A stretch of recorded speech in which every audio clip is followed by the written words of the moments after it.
Ja tervitus Leho Päästeametist, et Päästeamet üldiselt kustutab tulekahjusid ja käib siis hooned kontrollimas tuleohutuse vaatest, aga üks tegevus on ka elanikkonna kaitse ja selle raames ka siis varjumine. Et see on suhteliselt uus asi. Mina olen küll juba jupp aega selles teemas sees olnud, aga üldine info on see, et tegelikult väga paljudel inimestel on ikkagi seda teadmatust sellest valdkonnast väga palju. Ja mis veel võiks siis parem olla, kui rääkida sellest teemast veel eriti nendele inimestele, kes vaatavad tulevikku ja vaatavad hooneid sellise pilguga, et mida seal teha saaks ja kuidas seal teha saaks, et väga, väga õige koht. Nüüd kohe alustuseks mõned sellised terminid ka, et mis asjad on siis varjumine, varjumiskoht, varjend ja muud sõnad, et varjumine iseenesest on tegevus, et ohutust või ohtlikust kohast kuskile ohutumasse kohta äraminek. Ja kui me räägime hoonetest ja varjumisest, siis siin on tegelikult nagu kaks liini, et mis ohtudest me räägime. Ühtepidi meil, kui rahuaeg on, siis need ohud pigem on Eesti riigis sellised, et kui on näiteks mingid metsatulekahjud, mingi suits või on mingid tehnogeensed õnnetused või tänava peal midagi juhtub, aga üldiselt kõik selliste õhusaaste probleemidega või ka ilmastikuga seotud probleemidega piisab sellest, et mine lihtsalt tuppa ja pane uksed aknad kinni ja vajadusel ka ventilatsioon lükka välja ja juba piisab. Meil ei ole selle jaoks eraldi vaja mingisuguseid varjumiskohti või varjendeid. Teine teema on puhtalt sõjaline liin, ehk siis, et me ei saa üle ega ümber, kui me räägime sõjalisest konfliktist, siis ei aita enam sellest, et lihtsalt mine tuppa ja pane uks kinni, siis on vaja midagi tunduvalt kindlamat ja siis me räägime juba varjenditest ja räägime varjumiskohtadest. Nüüd varjend kui selline on siis sisuliselt selline spetsiaalselt ehitatud koht, kus me saame varjuda ja rahvakeelis selline nagu pommivarjend, eks ju, et olete kuulnud, näinud, soomlased on neid palju ehitanud ka, et need on varjendid, sisuliselt standardiseeritud lahendus. Ja nüüd kuna meil Eestis sisuliselt varjendeid ei ole, meil see nõukaaeg, mis oli, sisuliselt need enam ka ei vasta ühelegi varjendi tingimusele. Varjendeid meil praktiliselt ei ole, aga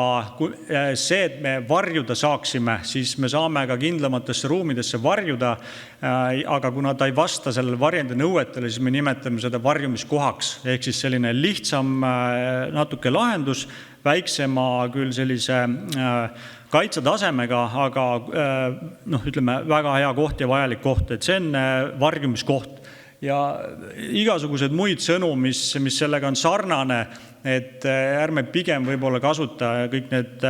varjupaigad ja nii edasi, et las need jääda siis muudele asjadele, et aga ka eks ajakirjanikud ise ajavad aega-ajalt neid teemasid segamini. Nüüd varjumisest lähemalt, et mõned põhimõtted ka, enne kui ma selle varjendi ja varjumiskoha juurde täpsemalt lähen,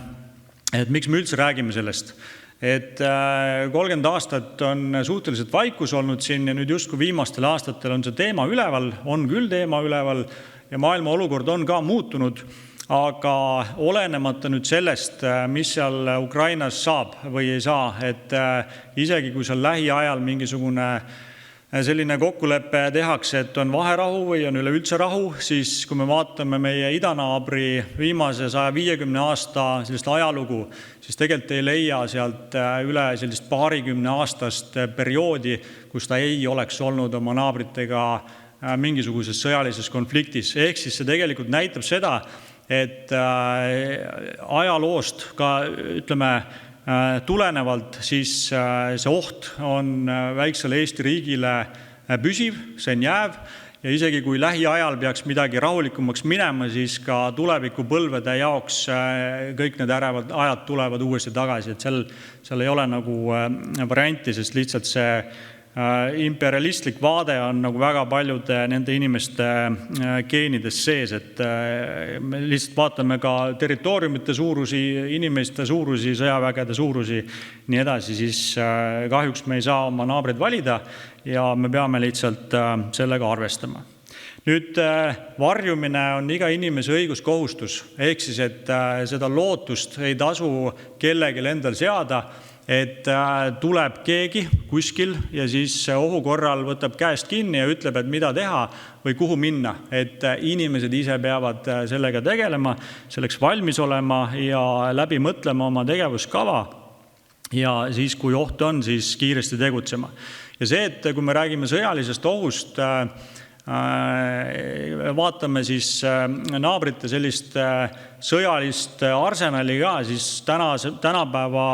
põhimõtteliselt raketid lendavad üle meie riigi loetud minutitega. Ja enne kui me sellest ohust ka teada saame, siis tegelikult ega meil üle-eestiliselt väga palju aega ei ole kuskile sõita või kaugele joosta või seda planeerida. Sisuliselt see point on see, et võimalikult kiiresti lähimasse varjumiskohta või varjendisse. Aga see tähendab seda, et need kohad peaksid olema praktiliselt kõigis hoonetes, kus need inimesed ise asuvad ka. Ehk siis, et me ei saa rääkida sellest, et me teeme küla keskel ühe koha või ütleme linnaosa valitsuse kuskile ruumidesse ühe ja siis linnaosa jookseb sinna kokku, et meil lihtsalt pole selleks aega. Varjumiskohtade ja varjendite tagamine on omanike kohustus, et selles mõttes, kuna nõukaajal olid paljud süsteemid tsentraliseeritud, riigi raha külvati sinna-tänna, tänapäeval on enamus erasektorit, siis riik on ka võtnud selle seisukoha, et lihtsalt pole seda rahastust, et minna näiteks korteriühistute keldreid ise korda tegema, midagi korraldama või nõudma, vaid tegelikult, kuna see on inimese enda ülesanne sinna varju liikuda, siis ka selle koha ettevalmistus on inimeste enda ülesanne. Ja jällegi, kuna meil täna tegelikult regulatsioone riiklikult ei ole varjendite kohta veel või varjumiskohtade osas, siis see tegelikult ei tähenda seda, et keegi peaks jääma midagi ootama, vaid jällegi, et tegutseda tuleks kohe, eriti veel siis, kui on veel sellised hoonete renoveerimise etapid, kus see on nagu kõige parem üleüldse seda teemat nagu käsitleda. Nüüd lähemalt üks slaid küll, aga lihtsalt, et mis elukas see varjend ka on, et sisuliselt, nagu ma ütlesin ka, et standardiseeritud spetsiaalne selline siis ruum või ruumide kompleks üldjuhul hoones, üldjuhul siis maa-aluses korruses, kui uut hoonet ehitatakse, ehk siis, et praegu on Vabariigi Valitsuses eelnõu, et uutele hoonetele, mis on üle 1200 ruutmeetri, et tuleks varjend nagu kohustusena. Hetkel ei ole vastu võetud seda kohustust, tähendab seda nõuet, aga vähemalt selline plaan on.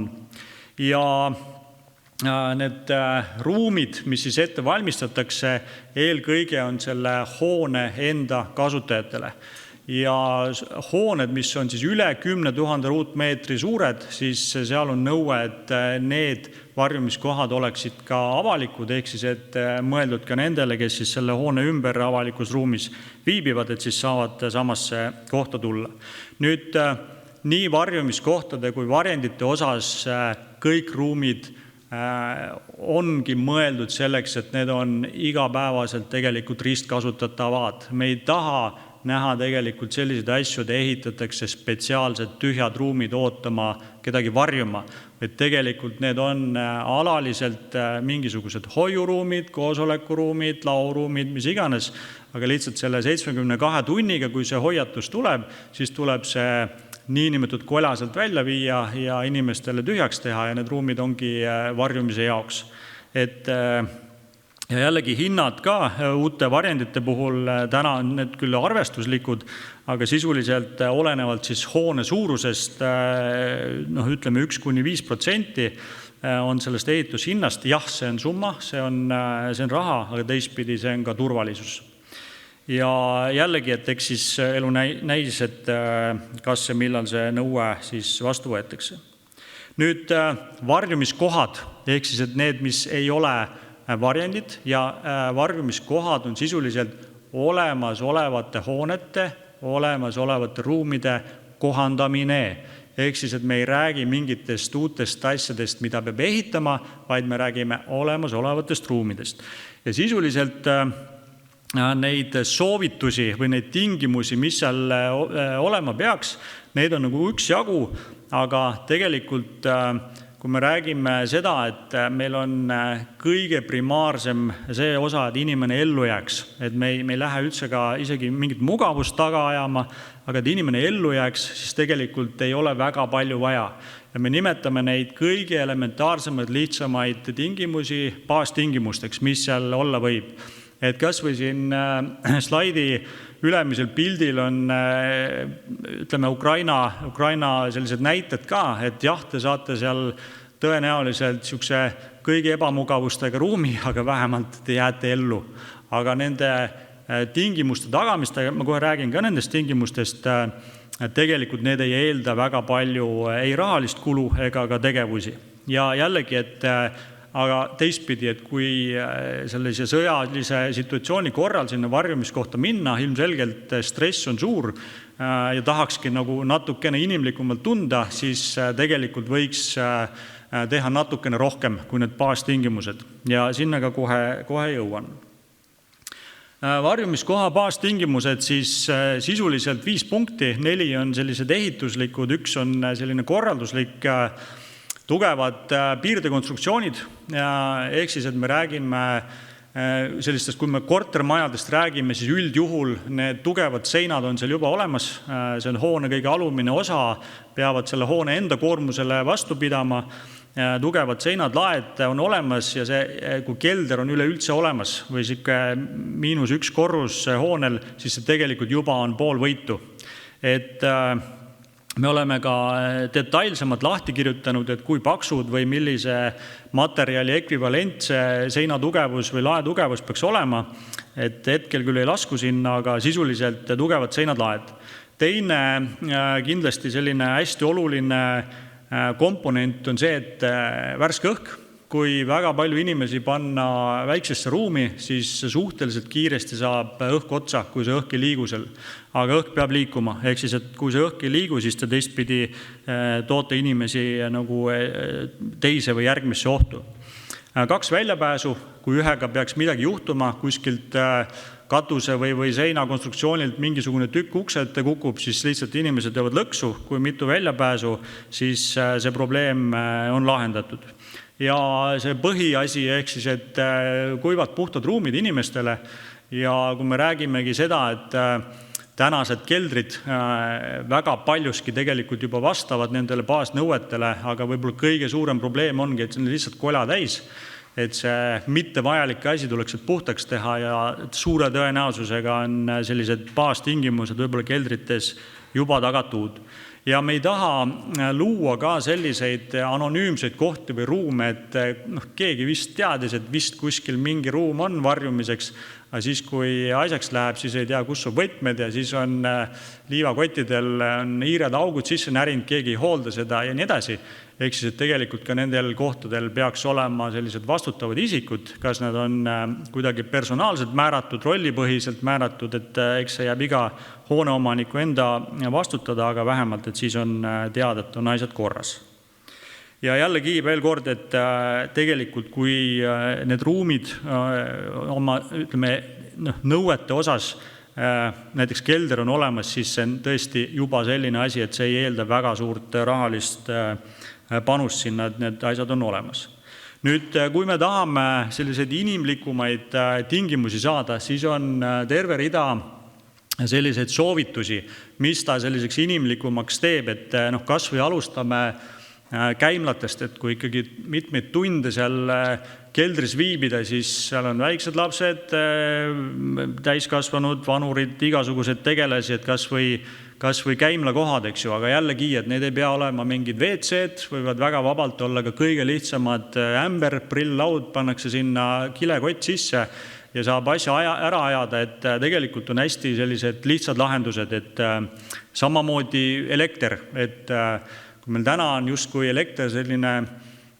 normaalne nähtus, siis sõjalise konflikti puhul on tõenäoliselt üks esimene asi, mis meil võib-olla ka siin riigisiseselt ära kaob, on valgus, aga jällegi, et seal pimedas ruumis küünlavalgel istuda ei ole teps mitte hea ja kõik meie seadmed ka majas tegelikult töötavad elektriga, et minu meelest tänasel päeval juba sellised suuremad kortermajad peaks tegelikult sellise alternatiivse elektri vähemalt varustamise vähemalt sellistele kriitilistele elementidele tagama, et see on nagu igati normaalne nähtus juba. Või jällegi, et kas või õhu filtreerimine, et nagu ma enne rääkisin, et õhk on ülioluline seal all keldris, kui me räägime sellistest hästi lihtsatest lahendustest, on võib-olla torud kuskilt läbi seinte või akende, tegelikult mõistlik on see asi ette võtta, korralikult ette võtta ja soetadagi kas või sellised spetsiaalsed siis ventilatsiooniseadmed, et kui elekter töötab, nad töötavad elektriga, kui elekter ära kaob, pannakse sellele seadmele selline vänt külge ja aeg-ajalt siis liigutatakse seadet ringi, et aga vähemalt õhk on olemas ja kui te siin käisite kohvi joomas vahepeal, siis nägite ka, et siin on täitsa üks selline näidis koridoris olemas ka, et tänasel päeval on meil Eestis täitsa ettevõtted olemas, kellel on Soome kogemus, Rootsi kogemus, kes nõustavad, kes pakuvad selliseid lahendusi ja annavad head nõu, et olge julged ja minge küsima seda, sest soomlaste, rootslaste jaoks see on selline tavapärane, viimased 80 aastat on nad oma süsteemi üles ehitanud, meie jaoks võib-olla võõras. Et kuna aeg surub peale, siis ma kogu seda nimekirja ette ei hakka lugema, te saate ise siit vaadata, mis need teemad on. Aga jällegi, et igal asjal on oma point, oma mõte siin sees ja Päästeameti lehel on siis need täpsemad selgitused ka, et miks need soovitused just sellised on ja mis need alternatiivid on. Ja kõige lõpuks siis võib-olla mõned infokillud veel, et kui siin meediast käib läbi avalik varjumiskoht ja avalik varjumiskoht, et mis loom see avalik on, siis tegelikult Päästeamet on üle-eestiliselt erinevate hooneomanikega kokkuleppeid sõlminud ja niinimetatud märgistanud ka hooneid avalikeks varjumiskohtadeks, aga need ei ole võluvits kõigile, vaid eelkõige, kui me räägime seda, et tegelikult väga palju aega selleks varjumiseks ei ole, siis need avalikud varjumiskohad suuremates asulates on tegelikult seal samas lähedal tänavatel või avalikus ruumis viibivatele inimestele, et nendel ka oleks kuhugi minna, et see tegelikult ei tähenda seda, et näiteks kortermajad või mingisugused büroohooned ei peaks endale selle varjumise teemad selgeks tegema või siis need kohti ette valmistama, et meil on siin avalik varjumiskoht, et pigem see on seal lähedal olevatele inimestele. Nõuded, kohustused, et ühtepidi Päästeamet küll tegeleb selle varjumise üldkorraldusega, aga me oleme vahepeal öelnud ka, et me oleme pigem nagu sellised hambaarstid, et kes soovitavad inimestel hambaid pesta ja ütlevad, millised ohud on, et kui ei pese, et seal sööbikud ja pisikud tulevad ja nii edasi, aga hambaid pesevad ikkagi inimesed ise. Meil on täpselt sama teema, et me küll räägime, millised ohud on, mida selle varjumisega võiks ette võtta ja mida peaks tegema, aga inimesed ise peavad tagama endale selle varjumiskoha ja selgeks tegema, kuidas siis ohu korral käituda. Ja nüüd, kui see seadusandlus potentsiaalselt nagu paika loksub, siis jah, seal on 2 nõuet tulemas. Üks nendest on see, et uutele hoonetele on siis varjendi ehitamise kohustus ja nii uutele kui ka olemasolevatele suurematele hoonetele on siis varjumisplaan vaja teha ja see plaan tegelikult on selline dokument, mille alusel siis hoone enda inimesed saavad teada, millised varjumisvõimalused nendel hoones on, mida ja kuidas siis mis ajal tegema peab. Ja erinevad sellist varjumise alast infot saate Päästeameti kodulehelt, seal elanikkonnakaitse sektori all on ka sellised pikemad juhendid,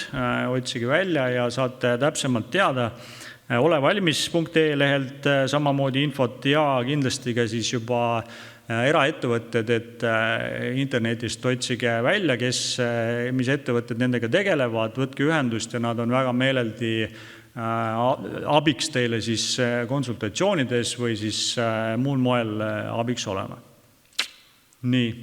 Sellega hetkel kõik, aitäh!